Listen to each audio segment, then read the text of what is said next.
Number दे मासियों का मुझे। अरे तुझे कब से बोल रही हूँ नंबर दे दे मुझे उन कमबख्तों का। पता नहीं कहाँ चली गई मेरी चेन मेरे पास। अरे क्या सुबह सुबह ये शोर लगाया हुआ है? मैं अंदर ऑफिस जाने के लिए तैयार हो रहा हूँ, आप लोगों के शोर ने ना मेरा सर दर्द कर दिया है। हुआ क्या ऐसा? अरे क्या सर में दर्द होगा तुम्हारे? मासियाँ काम दिखा गई। अरे 50,000 रुपए और तुम्हारी माँ की सोने की चेन लेकर उड़ गई, और जब देखा तो अलमारियों के पट भी खुले हुए थे। अरे मैं कहता हूँ ये मासियाँ रखने की जरूरत क्या थी? 4-4 औरतें हो तुम घर में। मेरे पर चिल्लाने की जरूरत नहीं है, मैंने ना रखी मासियाँ। मासियाँ रखी तुम्हारी इस लाडली बहू फरिया ने। अरे इससे खुद से तो कोई काम होता नहीं है। अरे अम्मी, आपने कभी कोई काम किया है? बचपन से देख रहा हूँ मैं, कितनी नौकरानियां बदल चुकी हो।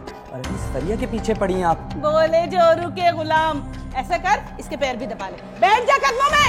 अरे आप फोर्स क्यों रही हैं? आप तो ऐसे बात कर रही है जैसे मैंने अपनी खिदमत के लिए उन्हें मुलाजिम रखा था। मुझसे ज्यादा तो आप खिदमत करवाती थी उनसे। कभी टांगे दबवा रही है, कभी सर दबवा रही है। मेरी बात सुनो, गलती आपकी है। पैसे आपने अलमारी में रखे थे ना, तो ताला भी आपको लगाना चाहिए था। और तेरी जुबान में तो ऐसा ताला लगाऊंगी ना जो कभी खुल नहीं सकेगा। अरे मजाक था कोई? 15 तोले की मेरी चेन थी, तेरे बाप ने इतने प्यार से बना के दी थी मुझे। 15 तोले की चेन? क्या भैंसे बांधने के लिए चेन खरीदी थी आपने? नहीं, तेरी जुबान को बांधने के लिए खरीदी थी, और अभी एक और खरीद रही हूँ, वो भी खारदार तारों की, ताकि इसकी जुबान को बांध सकूं। अरे बस करिए चिक चिक। आप लोगों ने जाके देखा ये मासियाँ और क्या लेके उड़ी हैं? अपने कमरों में जाएं और देखें आप लोगों का जेवर है अपने कमरों में। अरे हाँ, पलक बेटी के जहेज का जेवर भी तुम्हारे कमरे में रखा है, जाकर देखो। और तुम दोनों भी अपना अपना जेवर चेक करो, जाओ। मैं देखती हूँ। हाँ जा बेटा, देख जाके। मैंने तो अपना जेवर चेक कर लिया है, मेरा तो मौजूद है। तूने कैसे पहले से अपना जेवर जाके चेक कर लिया? मुझे तो दाल में कुछ काला लग रहा है। अरे जब तूने अपना चेक कर लिया था तो हमें बता दे भाई, तेरे मुंह में घुइयां पड़ गई थी, मुंह फूट गया था। ये देखो जरा, मैं बता रही हूँ, मेरी चेन नहीं मिली ना तो मैं हंगामा मचा के रख दूंगी घर में। तो ठीक है, पुलिस में रिपोर्ट करवाते हैं। पुलिस आएगी, इन्वेस्टिगेशन होगी, पता चल जाएगा चोर कौन है। हाँ, बुला लो पुलिस को, बना दो पूरे मोहल्ले में तमाशा हमारी इज्जत का। इसमें इज्जत की बात कहाँ से आ गई? पुलिस आएगी, तफ्तीश करेगी, पता चलेगा चोर कौन है। एक बात कान खोल के सुन लो जी, मैं पुलिस को इस घर में दाखिल होने नहीं दूंगी, चाहे जो भी हो जाए। फिर एक बात तुम भी कान खोल कर सुन लो, आज के बाद जेवर की बात नहीं होगी इस घर में, वरना रोना धोना होगा, समझे? जाओ इधर से। बेटे भी मुझे सुनाए, मम्मी भी मुझे सुनाए, अब तुम भी मुझे सुना लो। हाँ, मैंने चोरी किया है, सारा जेवर मैंने चोरी किया है। चल बेटा, मुझे बैठना ही नहीं है इन लोगों के पास।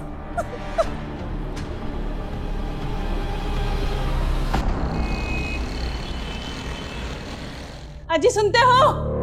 अरे हमारे बिटिया का जेवर मौजूद है, अल्लाह का शुक्र है। अच्छा, और तुमने अपना ज्वेलरी बॉक्स देखा? वो भी मौजूद है ना? हाँ, वो भी मौजूद है। या अल्लाह तेरा शुक्र है कि हमारा जेवर तो बच गया, लेकिन वो गुम्बद, मेरी 15 तोले की चेन न जाने कैसे चली गई। अब्बू, अल्लाह का शुक्र है मेरा जेवर भी महफूज है। चलो भाई, सबका जेवर बच गया। फरिया कॉल मिली? नहीं, फोन नहीं लग रहा, नंबर बन जा रहा है। अरे तो अब वो फोन क्यों उठाएगी? छोड़ो, अपना सदका समझकर माफ कर दो। जो हुआ सो हुआ, अब उसकी फिक्र करो जो मौजूद है। अरे चोरों ने हमारा घर देख लिया, अब एक ना एक दिन वो जरूर दोबारा नकब लगाएंगे। अब हमारे पास जो जेवर इस वक्त मौजूद है, चारों आप खवातीन और इनके मेके का मिलाकर तकरीबन 100 तोला के बराबर है। अब इसकी हिफाजत जरूरी है। अबू, क्यों ना हम 2 सिक्योरिटी गार्ड रख लें, आखिर घर की रखवाली हो जाएगी। क्यों फरिया? हाँ हाँ बिल्कुल। क्या बेहुदा मशवरा दिया है भैया आपने, ताकि वो भी कल हमें लूट कर चले जाएं। अरे सलमान बेटा, तुम बैंक में एक लॉकर खुलवाओ और ये तमाम खवातीन का जेवर इसे लॉकर में रखवा दो। जब ज़रूरत होगी हम निकाल दिया करेंगे, ताकि इसकी तो हिफाजत हो। और हाँ, घर में आज के बाद 50,000 से ज़्यादा कोई कैश नहीं रखेगा, समझे? ठीक है अब्बू, जैसा आप कहें। मैं कल ही जाके लॉकर खुलवाता हूँ और आप सब जो है वो अपने जेवर की फहरिस्त बना लें। इस उम्र में आके सही, मगर कम से कम तुमने आज अकल की बात तो की।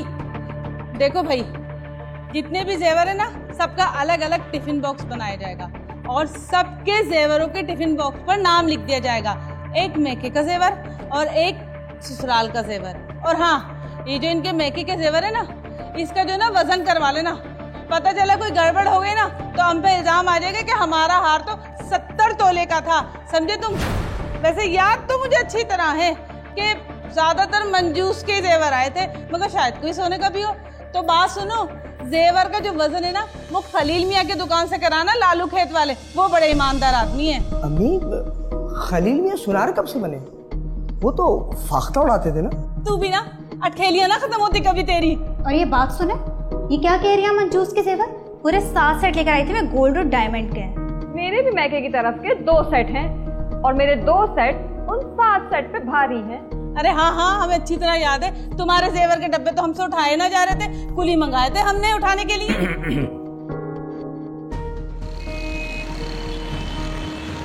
फरीहा, ओ फरीहा, ओ मलका विक्टोरिया, उठ जाओ, सब भूखे बैठे हुए नाश्ते के इंतजार में।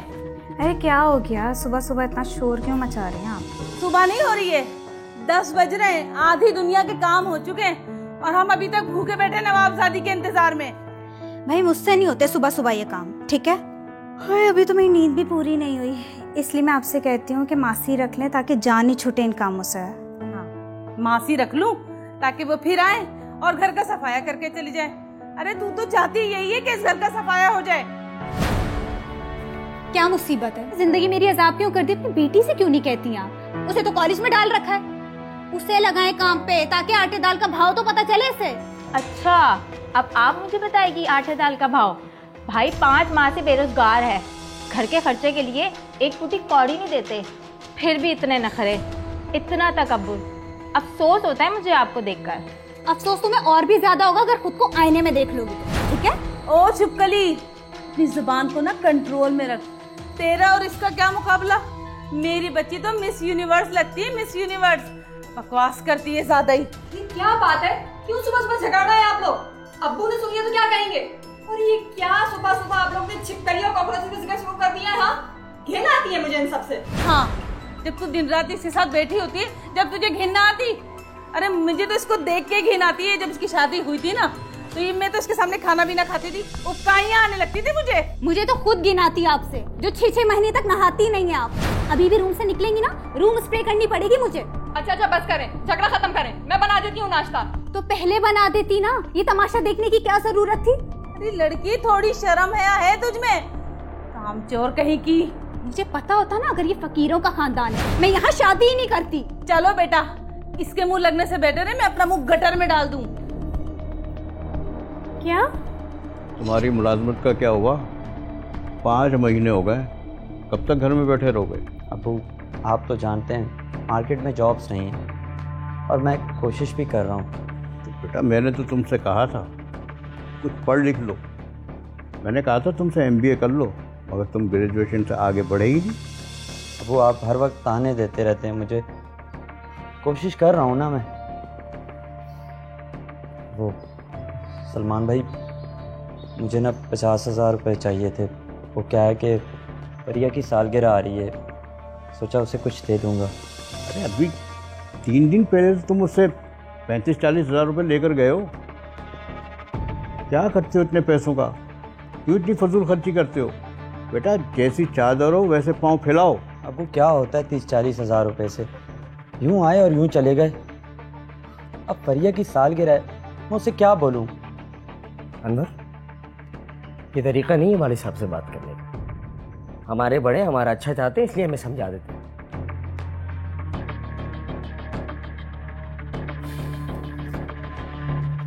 ये लो, फिलहाल 50,000 रुपये तो पूरे नहीं है, ये 20,000 रुपये रखो, बाकी सुबह दे दूँगा। Thank you.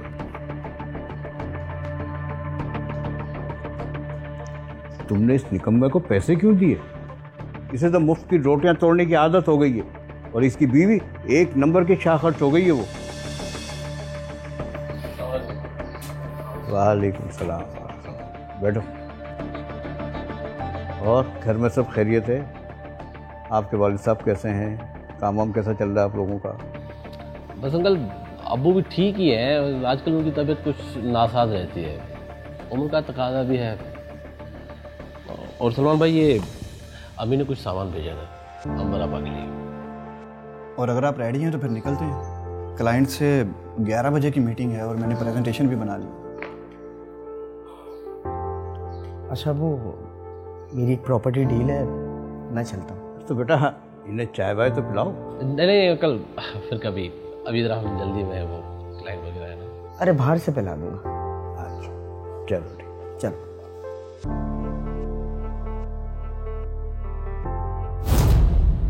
ताज़ीरात पाकिस्तान की दफ़ा 392 के तहत अगर कोई शख्स चोरी, डकैती या रहजनी का मुर्तकिब करार पाता है तो उसे कम से कम 3 साल और ज़्यादा से ज़्यादा 10 साल कैद और जुर्माने की सज़ा सुनाई जाएगी।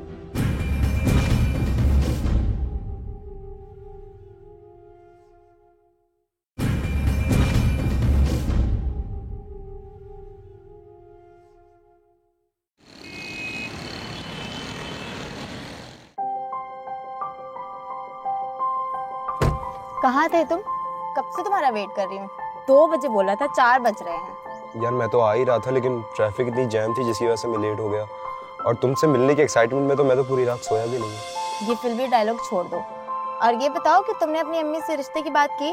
कैसे बात करूं यार, जब भी बात करने की कोशिश करता हूँ एक ही ताना सुनने को मिलता है कि अपने पैरों पर खड़े हो जाओ। और ऊपर से दोनों बहनों की जिम्मेदारी भी सिर्फ मुझ पर है। हमें थोड़ा इंतजार करना पड़ेगा। इंतजार? दिमाग तो खराब है तुम्हारा। मेरे घर रिश्तों की लाइन लगी हुई है और अगर तुमने जल्दी कुछ ना किया तो मैं किसी और की हो जाऊंगी। देखो प्लीज ऐसा मत करो, मैं नहीं रह सकता तुम्हारे बगैर। अगर रह नहीं सकते तो हाथ पे हाथ धरे से अच्छा है कोई बड़ा कदम उठाओ, इससे पहले कि बहुत देर हो जाए। क्या करूं यार, तुम्हें तो पता है कोरोना की वजह से बाबा का सारा बिजनेस भी चौपट हो चुका है और कोई जॉब भी अवेलेबल नहीं है। अगर पैसों की जरूरत है तो इसका इंतजाम मैं कर देती हूँ। वो कैसे? एक काम करो, तुम मेरी बात सुनते ही रहोगे क्या चलोगे भी? अच्छा। जल्दी चलाओ।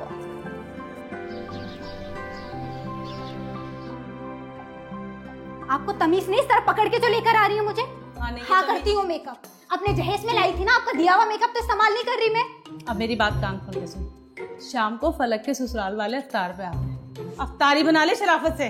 मेरी बात कान खोल कर सुनना, मैं कुछ नहीं बनाने वाली, बाहर से मंगवा लीजिएगा।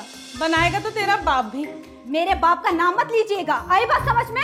अच्छा चल, नहीं लेती तेरे बाप का नाम। बनाएगी तो तेरी माँ भी। अब बोल, और ज्यादा मर मत। कोई मैं 1000 चीजें नहीं बता रही, चंद चीजें बनानी है। समोसे, पकोड़े, छोले, दही बड़े, फ्रूट चाट, खीर, गुलाब जामुन, पुलाव, कोरमा, ये सब भी बना दूंगी, ठीक है? हाँ तो बना ना, क्या खाना खाए बगैर जाएंगे वो लोग? ठीक है, तो फिर 1 लाख रुपया दीजिए। किस बात के लाख रुपए? सामान भी मंगवा लूंगी और मेरे खाने पकाने के पैसे भी हो जाएंगे, है ना? पहले तो तू मुझे ये बता कि तू इस घर की बहू है या नौकरानी, और अगर तू नौकरानी है तो कौन से नौकरानी लाख रुपए मांगती है? मेरे खाना पकाने के तो यही पैसे हैं, सस्ते में पकवाना है तो खुद पका लो। ये तेरी जुबान चलती है ना पैंचे की तरह, यहीं से खींच के फेंक दूंगी। काम कर किचन में जाके, समझी? ये तुम्हारी हिम्मत कैसे हुई? हाँ, और तुमने मुझे इस तरह क्यों बोला? और मासी बोला तुमने मुझे? अरे कमर तोड़ दी तूने मेरी हड्डी, कमबख्त। ये क्या किया आपने? शर्म नहीं आती आपको एक ज़ईफ औरत पर हाथ उठाते हुए? अम्मी, ये क्या हो गया? ठीक तो है आप? इसको क्यों मार रही हैं आप? तुम बहुत ठीक है, क्या मतलब? मैं तुझे पागल नजर आती हूँ? ये आप नीचे बैठ के क्या कर रही हैं रोज? ये सब क्या हो रहा है? कमबख्त, तेरी बीवी ने मेरी हड्डी तोड़ दी। फरिया, फरिया क्या हुआ तुम्हें? फरिया, अम्मी देखे ना इसे क्या हो गया? फरिया, मुझे फरिया आंखें खोलो। फरिया क्या हो गया? अम्मी देखे ना इसको। फरिया। वैसे नूरजहाँ बेगम, तुम्हें कोई मार नहीं सकता। अल्लाह बख्शे, वो बड़ी आपा जो थी, बड़ी आपा बेगम, वो भी मरहुमा ये कहते कहते मर गई। इस औरत को कोई नहीं पहुंच सकता। चुप करा ले अपने बाप को, मेरा दिमाग ना खराब करे ज्यादा। भाई आप आ गए? क्या कहा डॉक्टर ने? फारिया भाभी कहाँ है? फरिया की तबीयत बहुत खराब है, डॉक्टर्स ने उसे हॉस्पिटल में एडमिट कर लिया। अभी तो तेरे साथ तैयार होके हट्टी कट्टी गई है, अचानक ऐसा क्या मर्ज लाहक हो गया कि अस्पताल वालों ने एडमिट कर लिया? मम्मी उसे ब्रेन ट्यूमर है। Brain tumour? भाई आपने सिटी स्कैनिंग करवाई थी या ऐसे ही ब्रेन ट्यूमर कह दिया? हाँ मैं सच कह रहा हूँ, मैंने खुद डॉक्टर्स को कहते हुए सुना। हॉस्पिटल के जो सबसे बड़े डॉक्टर हैं उन्होंने खुद फरिया को चेक किया और उन्होंने कहा कि उसे ब्रेन ट्यूमर है, अगर जल्द ऑपरेशन नहीं किया तो वो मर जाएगी। अरे तू पक्का उसे डॉक्टर के पास हॉस्पिटल ही लेकर गया था कि किसी होम्योपैथिक को दिखा के आ गया और उसने बता दिया कि ब्रेन ट्यूमर है? मम्मी मैं सच कह रहा हूँ, ये जो बराबर में हॉस्पिटल में यहीं लेकर गया था। हाय हाय हाय, इसका मतलब इनके घर वालों ने मेरे बच्चे की शादी झूठ बोल के की है। पहले तो कभी हमें ना बताया कि उसे दिमाग में रसोलियां फूट रही हैं। अरे मुझे तो वो खुद एक ब्रेन ट्यूमर लगती है। कम बस। फिर बेटा अब तुम बताओ इसका इलाज क्या है? अब्बू डॉक्टर्स ने कहा अगर जल्द से जल्द इसका ऑपरेशन ना किया तो वो मर जाएगी और उसके ऑपरेशन के लिए लाखों रुपए का खर्चा आएगा। लाखों रुपए?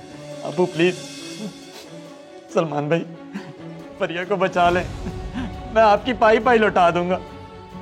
देखो अगर बेटा ये लाखों रुपए का कहाँ से इंतजाम होगा? मेरी तो जो जमा पूंजी थी वो मैंने फलक के जहेज में लगा दी और थोड़ा बहुत जो सेविंग थी वो मैंने डिफेंस वाला प्लाट खरीद लिया। और मेरे पास जो सेविंग थी मैंने भी उसकी प्रॉपर्टी ले ली है। प्लीज ऐसा मत कर, मैं फरिया से बहुत मोहब्बत करता हूँ, वो मर जाएगी। हाँ हाँ एक काम हो सकता है, हमारे जो लॉकर में जेवरात रखवाए हुए हैं हम वो निकलवा सकते हैं। मैं अपने हिस्से का सारा जेवर बेच दूंगा। प्लीज आप लोग फरिया को बचा लें, मैं बहुत प्यार करता हूँ फरिया से, मैं उसके बगैर नहीं रह सकता। हाँ कोई ट्यूमर व्यूमर नहीं है, बस जेवर ऐंठने का बहाना है उसका और कुछ नहीं। बेगम वाह बेटा वाह, अरे लोग तो ना माँ बाप मर जाते हैं तो भी रह लेते हैं, तू ये 4 दिन की आई हुई लड़की के बगैर नहीं रह पाएगा। क्या बात है तेरी? बेगम बस। कल सलमान भाई सारा जेवर लॉकर से निकलवा लेंगे। जानते हो उसका मतलब क्या है? देखो जो मैं कह रही हूँ वो गौर से सुनो। देखो आसिफ, लगता है कोई आ रहा है, मैं तुमसे बाद में बात करती हूँ।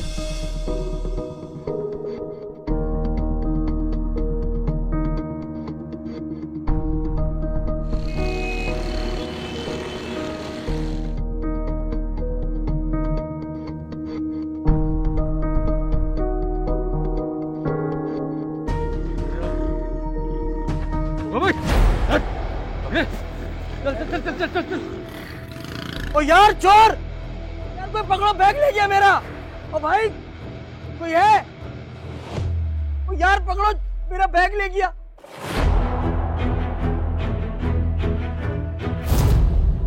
ताज़ीरात पाकिस्तान की दिफा 411 के तहत अगर कोई शख्स कोई जायदाद नाजायज तरीके से हासिल करता है तो उसे 3 साल तक कैद या जुर्माना या दोनों सजाएं भी हो सकती हैं।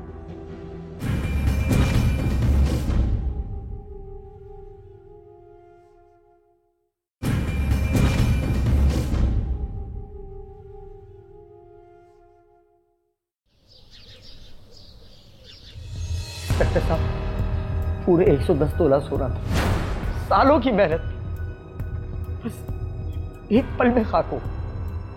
और सोना भी आपका थोड़ी था इंस्पेक्टर साहब, अंग्रेजों के जमाने का था।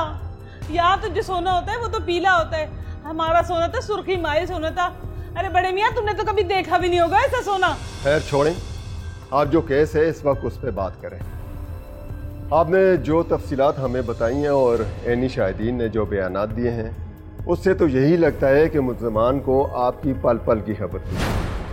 आप ये बताएं कि आपकी इस फैमिली के अलावा कोई और इस बारे में जानता था कि आज आप लाकर से ज़ेवरात निकालने वाले हैं? नहीं, और हमने तो इसके आगे इसका जिक्र भी नहीं किया, फिर हम क्यों बताएंगे भाई?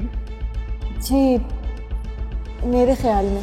जी बीबी बोले बोले, अगर आपको इस बारे में कुछ पता है तो प्लीज़ बताएं, हमें खुलकर बात करें। वो मैंने फलक को फ़ोन पे बात करते सुना था, वो किसी को बता रही थी कि सलमान आज लॉकर से ज्वेलरी निकलवाएंगे। फलक, तुमने बताया तुमने किसी को? अकबर साहब प्लीज़ आप मुझे बात करने दें। आपने इस बारे में किसी को बताया था? हो सकता है कि इस डकैती की वारदात के पीछे उसका हाथ। मैंने नहीं बताया किसी को। नहीं बताया मैंने किसी को। आप ऐसा करें कि आप अपना फ़ोन मुझे दें। नहीं, मैं अपना फ़ोन नहीं दिखाऊंगी। क्या तकलीफ है तुझे फोन दिखाने में?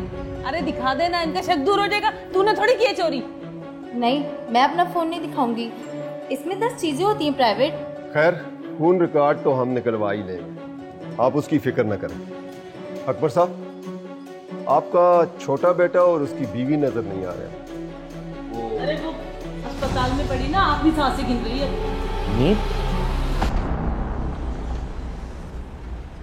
10 मार्च की सुबह अकबर चिश्ती के घर के बाहर एक डकैती हुई। मोटरसाइकिल सवार 2 मुलजमान ने अकबर चिश्ती के बड़े बेटे सलमान से 110 तोले सोना लूट लिया और वहां से फरार हो गए। सलमान ये जेवरात बैंक लॉकर से निकलवा कर अपने घर आ रहा था। चूँकि अकबर चिश्ती की छोटी बहू फरिया को ब्रेन ट्यूमर था, इसलिए वो ये जेवरात बेचकर उसका इलाज करवाना चाहते थे। मैडम, अहले खाना से तफ्तीश के बाद पुलिस इस नतीजे पर पहुंची है कि इस डकैती का मास्टरमाइंड आसिफ नामी शख्स है, जो कि अकबर की बेटी फलक का दोस्त है। सिर्फ आसिफ को ही पता था कि सलमान जेवर लेने जाने वाला है। आसिफ उसी इलाके का रिहायशी है। पुलिस ने उसे गिरफ्तार कर लिया है। तो इसका मतलब तो ये है कि फलक भी इस वारदात में मुलविस होगी। फिलहाल तो हमें उसके खिलाफ कोई सबूत नहीं मिला, लेकिन 9 मार्च की दोपहर को उसने आसिफ को फ़ोन किया था। उसके बाद ना तो आसिफ से उसका कोई रब्ता हुआ और ना मैसेजेस का तबादला हुआ।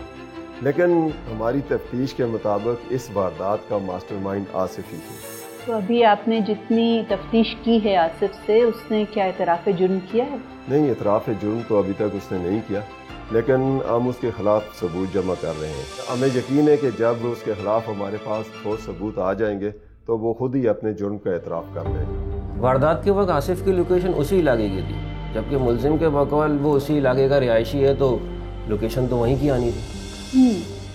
अगर वो उसी इलाके का रहने वाला है तो उसके मौक़िफ़ को हम इतनी आसानी से रद्द नहीं कर सकते। और वैसे भी आपने जो मुझे मुलजिम की डिटेल्स भेजी थी, मैं इसकी फ़ाइल पढ़ रही थी। पढ़ा लिखा इंसान लगता है, कोई किसी माली बहरान का भी सामना नहीं कर रहा कि एकदम से इतनी क्रिमिनल किस्म की एक्टिविटी प्लान कर ले। और सेकेंडली, डकैती की वारदात में 2 लोग मुलव्विस थे। तो दूसरा मुलजिम गिरफ्तार हुआ है। और ये जो चोरी का जेवर था, क्या ये बरामद हुआ है अभी तक? नहीं, अभी तक तो चोरी के जेवरात बरामद नहीं हुए और वो अपने दूसरे साथी के बारे में भी बता नहीं रहा। हमें अगर रिमांड मिल जाए तो हमें यकीन है कि हम उससे सच निकलवा लेंगे। वैसे चिश्ती साहब के घर के बाहर या उस गली में कोई CCTV कैमरास नस्ब हैं जिसमें ये वारदात कैप्चर हुई हो? नहीं मैडम, बदकिस्मती से अब तक ऐसी कोई CCTV फुटेज या विजुअल भी हम हासिल नहीं कर सके। तो अभी तक मुलजिम आसिफ पर सिर्फ घर वालों को शक है, उसके खिलाफ हमारे पास कोई ठोस सबूत नहीं है।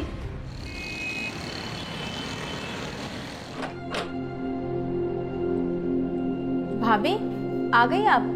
अब कैसी तबीयत है अब आपकी? पड़ गया चैन? ले लिया इंतकाम तुमने? धकेल दिया ना मुझे मौत के मुंह में। भाभी, मैंने क्या किया है? अरे बेटा, मेरी बच्ची से कौन से जन्म का बदला ले रही है तू? मुझे ये बताओ, अस्पताल से आए हो, सब खैरियत तो है? डॉक्टर ने क्या कहा? खुदा के लिए बंद करिए ये ढोंग। आप लोग मेरी खैरियत नहीं बल्कि मेरी मौत की ख्वाहिशमंद है, इसीलिए सब कुछ किया आप लोगों ने। भाभी, आपको देख के ऐसा लगता है कि हर वक्त करेले खाएंगी है। सुभान सवाब के बात करो, भाभी है तुम्हारी, तुम्हें देख के लगता है तुमने करेले खाए हुए हैं।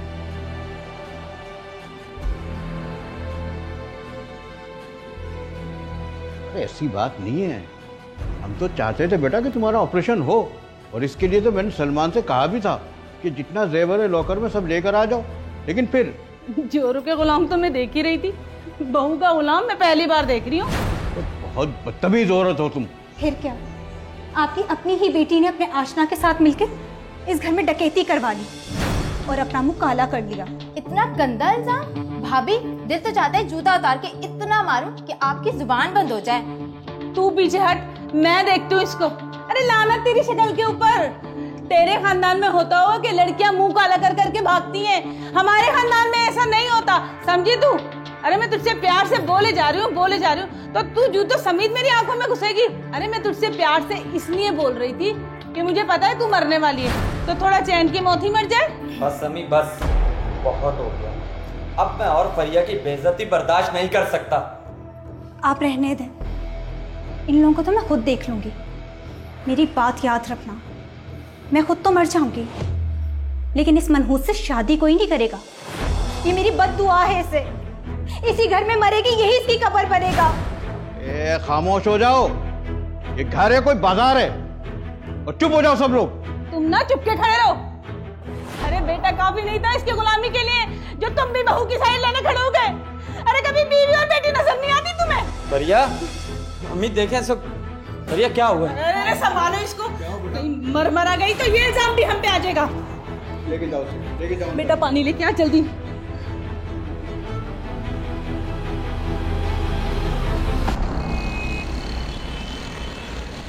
हमना साहिबा, हमने बहुत कोशिश की, ना तो जेवरात बरामद हुए और ना ही दूसरे डकैत का कुछ पता चल सका, और आसिफ भी अपने जुर्म से इनकारी है। हमना साहिबा, हम और आप इस केस पर एक टीम के तौर पर काम कर रहे हैं, और मैं चाहता हूं कि इस सिलसिले में आप हमारी कुछ मदद करें। इंस्पेक्टर साहब, आपकी कॉल आने से पहले मैं इसी केस की फाइल देख रही थी, तो मैंने नोटिस किया है कि एनी शाहिद के बयान में एक ऐसा पहलू है जिसे हमने अभी तक नज़रअंदाज किया है। कौन से पहलू हमना साहब? देखिए, इस एनी शाहिद ने बताया है कि जिस वक्त ये वारदात हो रही थी उस वक्त सड़क से एक एम्बुलेंस भी गुजरी थी। अब आपको मालूम है कि अक्सर एम्बुलेंसेस में आजकल कैमरास नस्ब होते हैं। आप ज़रा मालूम करें कि ये किस इदारे की एम्बुलेंस थी। हो सकता है उससे हमें कोई फुटेज मिल जाए जिसमें ये वारदात कैप्चर हुई हो। आप ठीक कह रही हैं आमना साहब, ये तो बहुत अहम पहलू है। मैं कोशिश करता हूँ और मुझे उम्मीद है इंशाल्लाह वो फुटेज मिल जाएगी। अकबर साहब के साथ जो कुछ हुआ उसका हमें बहुत दुख है, बल्कि वो तो सरकारी अफसर थे, कभी रिश्वत भी नहीं ली, बहुत ही आला शोहरत के हामिल हैं वो। अच्छा, और उनका बड़ा बेटा सलमान? वो तो इंतहाई शरीफ है, बिल्कुल अपने बाप पर गया है। काश उस वक्त हम उसकी मदद कर सकते। अच्छा, अनवर के बारे में कुछ बताएं। सुना है गुस्से का बड़ा तेज है। अरे सर, गुस्से के तेज़ होने के साथ वो बहुत इंतहाई बदतमीज़ है। जी सर, हमारी हर एम्बुलेंस में सिक्योरिटी के पेश नज़र कैमरे नस्ब होता है, लेकिन आप जिस इलाके की बात कर रहे हैं वहाँ 10 मार्च की सुबह हमारी 3 एम्बुलेंसेज एक्टिव थी। क्या मुझे उन कैमरों की फुटेज मिल सकती है? बिल्कुल सर, चेक करना पड़ेगा, थोड़ा वक्त लगेगा। मैं आपको कल सुबह इन्फॉर्म कर दूँ। चलिए ठीक है, मैं सुबह तक वेट कर। बल्कि बात बात पर लड़ता झगड़ता है, बल्कि उसके तो लोगों से मामलात भी ठीक नहीं है। पता नहीं कितने लोगों का तो कर्ज दबा कर बैठा हुआ है और पता नहीं कहाँ से चुकाएगा। एक अरसे से तो उसके पास काम भी नहीं है। उसकी बेरोजगारी की असल वजह उसकी अपनी नाअहली है, वरना सलमान भी कुछ अरसे पहले बेरोजगार था, माली बहरान का शिकार था, और अब देख लें अपना कारोबार है, तरक्की कर रहा है। अब तो साले को भी साथ लगा लिया है। वैसे मैं कहना तो नहीं चाहूँगा, लेकिन इस अनवर का उठना बैठना अच्छे लोगों के साथ नहीं है। क्या पता पैसों की लालच की वजह से इसने डकैती अपने घर में ही करवा ली। अच्छा, ताज़ीरात पाकिस्तान की दफा 413 के तहत कब्जा की हुई जायदाद की खरीदो फरोख्त की पादाश में उम्र कैद या 10 साल तक कैद और जुर्माने की सजा हो सकती है।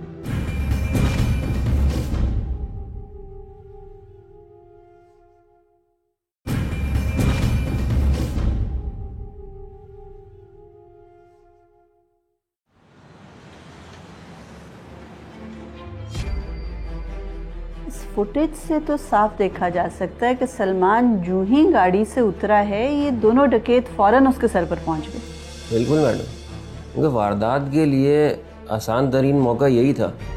जब सलमान जेवर लेके गाड़ी से उतरा है, घर की बैल बजा रहा है, तो इन्हें अच्छा खासा यहाँ मौका मिल गया था। लेकिन अजीब सी बात है इस फुटेज में कि जो मुल्ज़िमान हैं उनके पास कोई असलहा नहीं, उसके बावजूद सलमान ने ज़रा सी भी मुज़ाहमत नहीं की। मैडम, सलमान एक इंतहाई शरीफ और सीधा साधा शख्स है। हो सकता है वो घबरा गया और मौके पे फैसला ना ले सका हो। लाजमी बात है, इंसान घबरा जाता है ऐसे मौके पर, लेकिन उसको ये भी तो नज़र आ रहा था कि डकैतों के हाथ में ना पिस्टल है ना चाकू है, तो कुछ तो मुज़ाहमत करता ना। 110 तोले सोना था उसके पास। इतनी बड़ी अमाउंट को बचाने के लिए इंसान को थोड़ी सी तो कोशिश करता है। मैं तो पहले दिन से इंस्पेक्टर साहब को कह रही हूँ कि सारा शक सिर्फ आसिफ पे नहीं रखें, तफ्तीश में कोई और सस्पेक्ट्स भी लेकर आए। मैंने मोहल्ले से पूछगछ की है, अनवर भी शक के दायरे में आता है। ठीक कह रहे हो, अनवर पर भी शक किया जा सकता है। आखिर ये जितना भी जेवर निकलवाया था उसके ही कहने पर निकलवाया था ना कि उसकी बीवी को इलाज की ज़रूरत है। ज़रा मालूम तो करो कि वाकई में उसकी बीवी बीमार है या ये सिर्फ कहानी घड़ी गई है जेवर निकलवाने के लिए। और दूसरी बात ये है कि उस बैंक के बाहर की भी सीसीटीवी दोबारा चेक करें और उस बैंक के इर्द गिर्द अगर बिल्डिंग्स में कोई सीसीटीवी बाहर की तरफ लगी हुई है, ताकि ये देखा जा सके कि ये मुल्ज़िमान जो हैं ये सलमान को बैंक से फॉलो कर रहे थे। क्या इन्होंने उसको बैंक से जेवर निकलवाते हुए देखा है तो वहाँ से कोई इसके पीछे लगा है, या ये सिर्फ घर के बाहर ही घात लगाकर बैठे थे और उसका इंतज़ार कर रहे थे कि उन्हें मालूम था कि ये बैंक से जेवर लेकर घर आएगा वापस। और ये जो घर के बाहर की हमें सीसीटीवी फुटेज मिली है इसमें तो चेहरे सही तौर पर नहीं देखे जा सकते। हो सकता है बैंक के बाहर से हमें कोई सीसीटीवी फुटेज मिले तो उसमें चेहरा देखा जा सके या कोई शनाख्त पॉसिबल हो। हाँ बोलो, कहाँ है वो जेवरात और कहाँ छुपा रखे हैं तुमने अपने दूसरे साथी? इंस्पेक्टर साहब, आपको कोई गलत फहमी हुई है। भला मैं पागल थोड़ी हूँ जो अपने ही घर में डकैती करवाऊंगा। तू पागल नहीं है, तू तो बहुत ही शातिर और चालाक इंसान है। जो शख्स अपनी बीवी की बीमारी की झूठी कहानी गढ़ सकते हैं ना, वो कुछ भी कर सकता है। क्या मतलब इंस्पेक्टर साहब, मैं कुछ समझा नहीं हूँ, आप क्या कहना चाह रहे हैं? ना ही तुम्हारी बीवी को ब्रेन ट्यूमर था, ना ही वो किसी हॉस्पिटल में एडमिट थी। ये सब तुम्हारी ड्रामेबाजी है। बीवी को मेके छोड़कर रोते धोते अपने घर चले आए और सुलेमान को लॉकर से जेवरात निकालने पर मजबूर किया और फिर उसको अपने ही दरवाजे पर तुमने लूट लिया। देखो, तुम्हारा सारा सच खुलकर हमारे सामने आ गया है। अब तुम्हारे लिए बेहतर यही है कि अपने जुर्म का खुद एतराफ कर लो। बोलो। हाँ इंस्पेक्टर साहब, मैंने झूठ बोला था। वो प्रिया के सर में अक्सर दर्द रहता था, घर में रोज रोज लड़ाइयाँ होती थी, तो मैंने सोचा ब्रेन ट्यूमर का बहाना कर लेता हूँ, ये रोज रोज की लड़ाई से मेरी जान छूट जाएगी। इंस्पेक्टर साहब, मैं सिर्फ घर वालों की हमदर्दी और वो घर के जेवरात के लिए मैंने ये झूठ बोला। मगर इंस्पेक्टर साहब, मैं कसम खा रहा हूँ, मेरा कोई इरादा नहीं था कि घर में कोई वारदात या डकैती करवाऊँ। इससे मेरा कोई ताल्लुक नहीं है, मैं सच कह रहा हूँ, मैं कसम खा रहा हूँ इंस्पेक्टर साहब। जितना तूने सच कहा है ना, वो सब पता चल जाएगा। तारिक, उसको बिठा कर रखो, मैं आ रहा हूँ अभी। जी बेहतर सर। आगे बता, बोल। इन फ़ोन लोकेशन के रिकॉर्ड से तो पता चल रहा है कि फराज और रमीज़ दोनों की लोकेशन वारदात के वक्त उसी इलाके की थी। फराज सलमान की बीवी का भाई है और रमीज़ उसका दोस्त। दोनों सलमान के साथ ही प्रॉपर्टी का काम करते हैं। और ये जो सलमान का फ़ोन रिकॉर्ड है, इससे पता चलता है कि वारदात से पहले सलमान की फराज से बहुत दफ़ा फ़ोन पर बात हुई है। अब जैसे सलमान के घर वालों का कहना है कि सलमान बहुत सीधा सादा सा मासूम सा इंसान है, हो सकता है इसने अपनी मासूमियत में फराज को बता दिया हो कि मैं बैंक से इतना सोना निकलवाने जा रहा हूँ।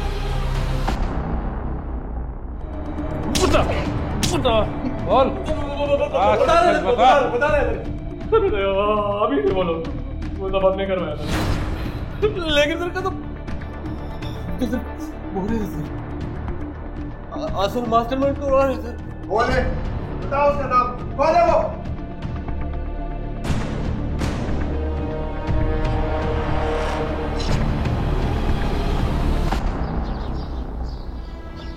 आप हैं इस डकैती के मास्टरमाइंड? नहीं साहब, मेरा बेटा ये नहीं कर सकता, नहीं कर सकता। ये कैसा हो सकता है, आपको इसका बिल्कुल अंदाज़ा नहीं है। ये डकैती का सारा प्लान सलमान ने ही किया था। ये मुल्ज़िमान से मुसलसल राब्ते में था और अपनी लोकेशन से उन्हें बाखबर रखा हुआ था और बड़ी ही सफाई से इसने घर के दरवाजे पर ज्वेलरी बैग उन्हें सौंप दिया था। इंस्पेक्टर साहब, ये सरासर झूठ है। ये झूठ नहीं, यही सच है। हम पहले ही तेरे साले फराज और रमीज को गिरफ्तार कर चुके हैं और उन्होंने सब कुछ सच सच बता दिया। फराज? नहीं नहीं सलमान, ये आपने क्या किया? फराज मेरा भाई। क्योंकि लॉकर से ज्वेलरी निकलते ही इस शख्स के चेहरे से शराफत का नकाब उतर जाता है। अकबर साहब, आपने एफआईआर में 110 तोले का जिक्र किया था ना। जो सोना हमें बरामद हुआ वो सिर्फ 40 था। बाकी का 70 तोला तो ये पहले ही बेच के खा चुका है। देखो, तुम हमें सच सच यही बताओगे या फिर तुम्हें लाकर की सैर करानी पड़ेगी? बोलो। इंस्पेक्टर साहब, ये सारा मंसूबा मेरा ही, बस मेरे दिल में लालच आ गई। मैं एक अरसे तक लॉकर से जेवर निकाल के फरोख्त करता रहा और ये जो कारोबार मैंने किया है वो इन्हीं पैसों का था। लेकिन जिस दिन अब्बू ने मुझे कहा ना कि लॉकर से जेवर निकाल के, तो बस उस दिन मुझे यकीन हो गया था कि मेरा भाड़ा फूट जाए। मैंने फराज और रमीश को अपने साथ मिलाया। डकैती तो फकत से कानून की आंखों में धूल झोंकना। ये गलती मुझसे हुई, मैं नहीं। लालच में इंसान इतना अंधा हो जाता है कि वो खुद अपने खुदे हुए खड्डे में गिरता है जाके। और तुम्हारे साथ भी ऐसा ही हुआ। इंस्पेक्टर साहब ले चलें इसे। अरे मैं तो समझती थी कि मैंने फरीहा और अनवर की शक्ल में नाग और नागिन पाले हैं, मगर मुझे क्या पता था कि तू नेवली की शक्ल में भी इस घर में मौजूद है। अरे बेगैरत, तुझे जरा शर्म ना आई घर में डकैती डालते हुए? कल को तेरे पास पैसे ना हो ना तो अपने बाप को भी बेच देना ले जाके। बात लेके जाए इस मनहूस को, मेरे नजरों के सामने से लेके जाए। अरे ले चलो ले आओ इस बदबख्त को।